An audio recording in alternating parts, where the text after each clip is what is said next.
Hi everyone, welcome back. Thank you for joining me today. So I'm doing another fluid art creation on a 10 by 12 inch canvas. I've got all my colours lined up. I can't wait to take you down to the table to see the colour palette that I've chosen today and the technique that I'm going to do. But as always, thank you so much for joining me. Let's see what we can create. Okay, my table is already set up to show you what I'm doing. So there's my canvas. It's a 12-inch by 10-inch canvas, just a standard canvas. I've laid them on some cups so it's on a flat surface. And here are my colours and my colour palette. So I've got 5 colours, 4 by Amsterdam, 1 by Winsor and Newton. I will list all those colours in the description box below, but as you can see, I've got a deep olive green, a Persian rose, a turquoise green, a light gold, and then an ultramarine.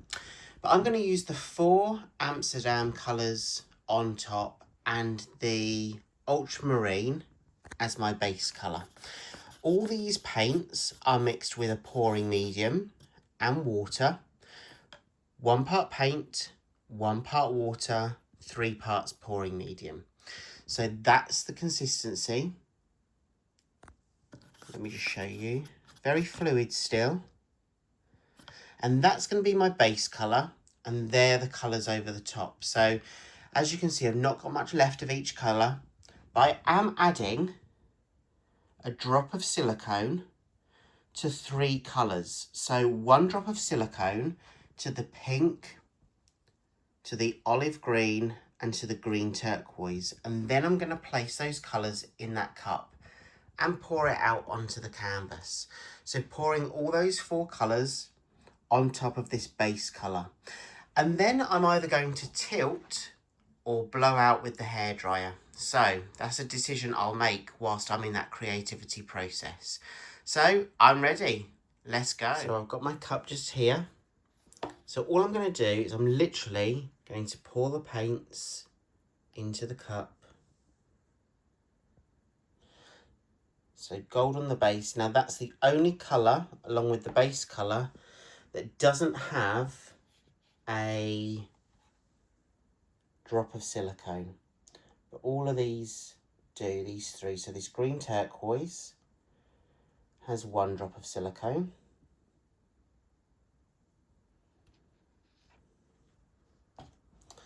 Get the other green.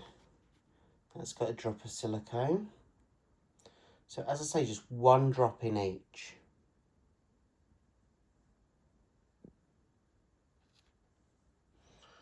Okay. I'm going to finish with the pink on top.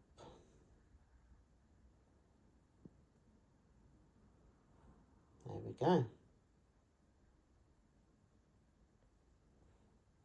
So I'm going to let the silicone do its magic whilst I prepare the base with the blue. So I'm going to just set this to one side.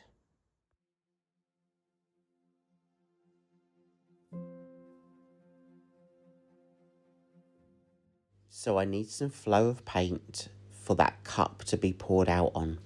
So I'm just placing the blue onto the canvas, just in a puddle. And I'm just going to pick up my canvas, swirl the paint around just to spread it out a little bit. Going to add a little bit more, need a little bit more volume there.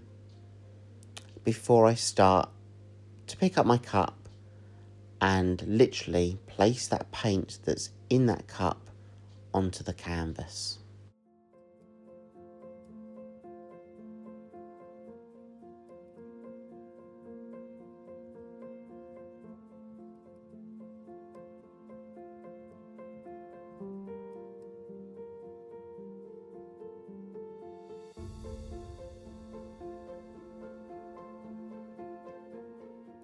Okay, so I'm literally going to take that paint and pour it into the middle of this canvas. And you can see all those colours one at a time escaping from that cup onto the canvas itself. And we're going to see what kind of magic that silicone creates as it starts to react. And you can see there on the left hand side some cells definitely starting to form.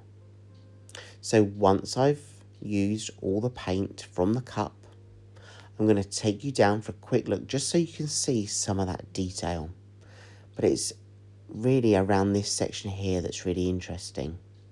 I am going to use a torch just to pop the air bubbles, but also to encourage any reaction between that silicone and that paint. So as I say, let me just take you in for a close look at some of that reaction. And then it's about tilting the paint and spreading it across that surface area. So as I pick up my canvas, I'm just going to move my stands to one side, and then I'm literally going to tilt the paint so it covers the surface area, but also being mindful of the overall composition.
Okay, I'm happy with that. I think I'm done. I've placed it back on my stands, and I'm just going to take you in now for a closer look at the wet version. And you can see how that silicone is really helping create some of those cells, especially around that outer edge, allowing that darker blue to shine through. But we're now just going to use my torch, and I'm just going to torch the canvas, go over the full area, just to see what other reaction that silicone has with the paint. And then once it's dry, I'll take you in for another look at the dry version.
Okay, so this is the dry version. I love that darker blue underneath, but I do love some of that detail that was created, not just by pouring the paint out from that cup, but also by adding that silicone.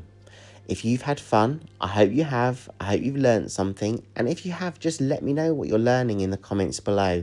And if there's something you'd like me to do on my videos, please also drop those suggestions in those comments, because I do read every single one. Have a great week, everyone. Take care. Bye.